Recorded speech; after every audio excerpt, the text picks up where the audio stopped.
গত কয়েকদিন আগে রাজ্যের মন্ত্রী চন্দ্রনাথ সিনহার বাড়িতে সকাল 9:10 থেকে রাত্রি 10:37 পর্যন্ত তল্লাশি চালায় কেন্দ্রীয় তদন্তকারী সংস্থা।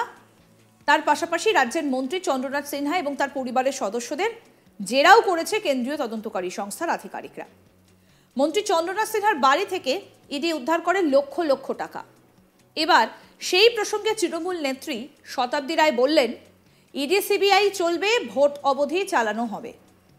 ওদের অন্য কোনো ইন্টারেস্ট নেই, প্রার্থীতে ইন্টারেস্ট নেই, ওদের কর্মী সংগঠনে ইন্টারেস্ট নেই, দেওয়াল লিখানেও ইন্টারেস্ট নেই। ওরা জানাচ্ছে ইডি সিবিআই কিভাবে কাজে লাগিয়ে ইলেকশন করা যায় সেটা ভাবছে। তৃণমূলের সব নেতারা খারাপ, আর বিজেপিতে একটাও খারাপ নেতা কই? সবাই সাধু। যত সাধুরা বিজেপিতে যোগ দিয়েছে, বিজেপিতে যোগ দিলে সাধু হচ্ছে। কি বললেন তৃণমূল নেত্রী শতাব্দী রায়, আসুন এই বিষয়ে শোনাই আপনাদের। বললাম তো ইডি সিবিআই চলবে, এটা তো ভোট অবধি চালানো হবে। সেই জন্য ওদের অন্য কোনোতে ইন্টারেস্ট নেই, না প্রার্থীতে ইন্টারেস্ট, না ওদের কর্মী সংগঠনে ইন্টারেস্ট, না ওদের দেওয়াল লিখনে ইন্টারেস্ট। ওরা জানছে যে আমরা ইডি সিবিআই পুলিশ কি করতে পারি, কি সে চেঞ্জ করে ইলেকশন করতে পারি। মন্ত্রীর বাড়ি থেকে 41 লক্ষ টাকা উদ্ধার, সেটা মন্ত্রী বলবে কোত্থেকে ছিল, কি ছিল, কেন ছিল, কি ছিল না, সেটা মন্ত্রী উত্তর দিতে পারবে।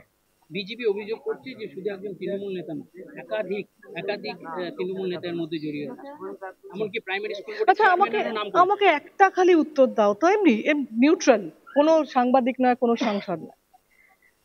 তৃণমূলের সব নেতারা খারাপ খারাপ খারাপ খারাপ, বিজেপির একটা নেতাও খারাপ নয়, সব সাধু। মানে যত সাধুরা বিজেপিতে যোগ দিয়েছে আর বিজেপিতে যোগ দিলে সাধু হচ্ছে, মানে একটা লোকও দুর্নীতিগ্রস্ত নয়, একটা লোকও খারাপ নয়। মানে এইটা কি করে আবিষ্কার, কি করে ডিফারেন্সিয়েট করছো, সেটা যদি আমাকে বলো তাহলে আমি এই দুর্নীতির উত্তর দেবো। গত সপ্তাহে রাজ্যের মন্ত্রী চন্দ্রনাথ সিনহার বাড়িতে দীর্ঘ সময় তল্লাশি চালায় কেন্দ্রীয় তদন্তকারী সংস্থা। তা নিয়েই প্রশ্ন করা হয় শতাব্দী রায়কে। উত্তরে তিনি বলেন, দেওয়াল লিখন আবেগ থেকে হয়। বীরভূমে অনেক নেতা হয়েছে অনুব্রত মণ্ডলের জন্য। সারা ভারতে যদি ইডি সিবিআইকে দিয়ে ভয় দেখিয়ে ভোট করায়, আমাদের কর্মীরা যদি খেলা হবে লেখে ঠিক করেছে, খেলা হবে তো আমাদের স্লোগান। আসুন আর কি বললেন শতাব্দী রায় সেটাও শোনাই। দেয়াল লিখন যেটা হয় সেটা প্রত্যেকে কোনো আলাদা করে সিলেবাস বা কোনো লেখা থাকে না। সেটা যেখানে যেখানে দেয়াল লিখন হয় সেখানকার কর্মীদের আবেগ থেকে সেই শব্দগুলো ব্যবহার করে। প্রথমত, বীরভূমে বহু নেতা হয়েছে অনুব্রত মণ্ডলের জন্যে। সুতরাং তারা যদি সেই নেতার কাছে কৃতজ্ঞ থাকে, সেই কৃতজ্ঞতা বোধ থেকে যদি ওরা দেওয়াল লিখন লেখে, এর মধ্যে কোনো অপরাধ নেই। দ্বিতীয়ত, সারা ভারতবর্ষে বিজেপি যদি ইডি সিবিআই কে দিয়ে ভোট করাতে, ভয় দেখিয়ে ভোট করাতে পারে, যদি আমাদের কর্মীরা কেউ লেখে খেলা হবে, তার মধ্যে কোনো অন্যায় নেই, সেটা ঠিকই আছে। খেলা তো হবে সবসময়, আমাদের স্লোগান এটা খেলা হবে তো না, খেলা হবে শব্দ। যদি ক্ষয়ের শব্দ কি, আর শব্দ কি, এর শব্দ, এটা যদি বিশ্লেষণ করো অন্য, কিন্তু খেলা হবে তো আমাদের স্লোগান। গতবার, তার আগের বার, প্রত্যেকবার তো এই শব্দটা আমরা ইউজ করেছি।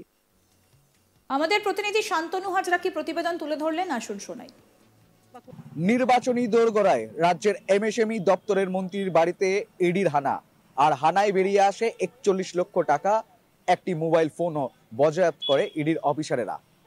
এবার সেই ফোনের একেবারে মন্ত্রীকে যেতে হবে কলকাতার ইডির দপ্তরে, বা মন্ত্রী কোনো এক পরিবারের সদস্যকে, মন্ত্রীর পরিবারের সদস্য বা মন্ত্রীর সামনে সেই ফোন খোলা হবে, এবং সেই ফোনের যে কথোপকথন বা বিভিন্ন চ্যাট বা বিভিন্ন কিন্তু বিষয় কিন্তু খতিয়ে দেখবে ইডির অফিসারেরা।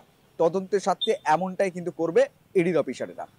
27 তারিখেই ডাক দিয়েছে মন্ত্রী চন্দ্রনাথ সিংহকে, আর সেখানেই উপস্থিত থাকতে হবে তাকে বা তার পরিবারে কোনো এক ব্যক্তিকে। মোবাইল ফোনটি বাজেয়াপ্ত করেছে ইডির অফিসারেরা, সেই ফোনটি রীতিমতো ভিডিওগ্রাফি করেই তদন্ত করা হবে। অপরদিকে বীরভূম লোকসভা কেন্দ্রের প্রার্থী শতাব্দী রায় তিনি জানাচ্ছেন যে নির্বাচনে আসলেই ইডি সিবিআই এর তৎপরতা বাড়ে, আর এখানে সেটাই চলছে, ওরা ভোট অবধি চালাবে। তবে মন্ত্রীর বাড়িতে টাকা উদ্ধার প্রসঙ্গে তিনি জানিয়েছেন, এ বিষয়ে মন্ত্রী বলতে পারবেন কোথায় ছিল, কি ছিল, কতটা কি পরিমাণ, সমস্ত কিছু উত্তর কিন্তু মন্ত্রী দেবেন। একেবারে দেখা যেতে পারে। শতাব্দী রায় আরও জানান যে ভোট আসলেই বিজেপি ইডিআই সিবিআইকে দিয়ে ভোট করানোর চেষ্টা করে। ওদের সংগঠনে কোনো ইন্টারেস্ট নেই, দেয়াল লেখনেও ইন্টারেস্ট নেই, প্রার্থীকে নিয়ে ইন্টারেস্ট নেই। তাই তারা বিজেপি সিবিআইডিকে হাতিয়ার করে ব্যবহার করছে। দেখার বিষয় 27শে মার্চ রাজ্যের মন্ত্রী এমএসএমই দপ্তরের মন্ত্রী চন্দ্রনাথ সিংহ কলকাতা উদ্দেশ্যে রওনা দিচ্ছেন কিনা, ইডির তদন্ত সঠিক প্রশ্নের জবাব দিতে পারছেন কিনা, নির্বাচনের মরশুমে এ জেলার বিধায়ক তথা মন্ত্রী, রাজ্যের মন্ত্রী গ্রেপ্তার হওয়ার কি সম্ভাবনা রয়েছে, এমনই কিন্তু জল্পনা রাজনৈতিক মহলে। প্রসঙ্গত বলি, নিয়োগ দুর্নীতি মামলায় তার বাড়িতে হানা দেয় ইডি। নিয়োগ দুর্নীতি মামলায় গ্রেফতার কুন্তল ঘোষকে জেরা করে রাজ্যের মন্ত্রী তথা বোলপুরের বিধায়ক চন্দ্রনাথ সিনহার নাম উঠে আসে।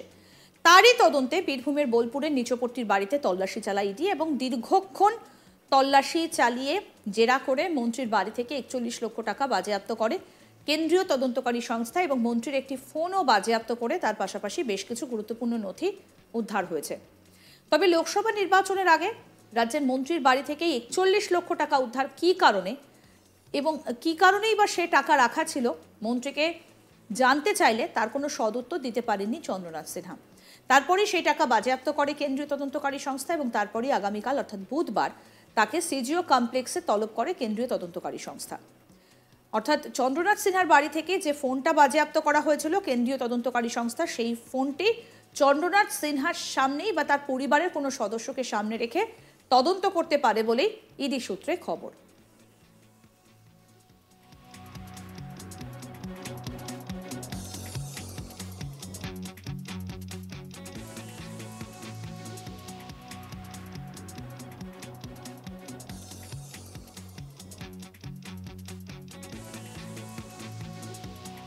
গত সপ্তাহে রাজ্যের মন্ত্রী চন্দ্রনাথ সিনহার বাড়িতে সকাল থেকে রাত পর্যন্ত তল্লাশি চালায় কেন্দ্রীয় তদন্তকারী সংস্থা এবং তার পাশাপাশি তার পরিবারের সদস্যদেরও জেরা করা হয়েছে।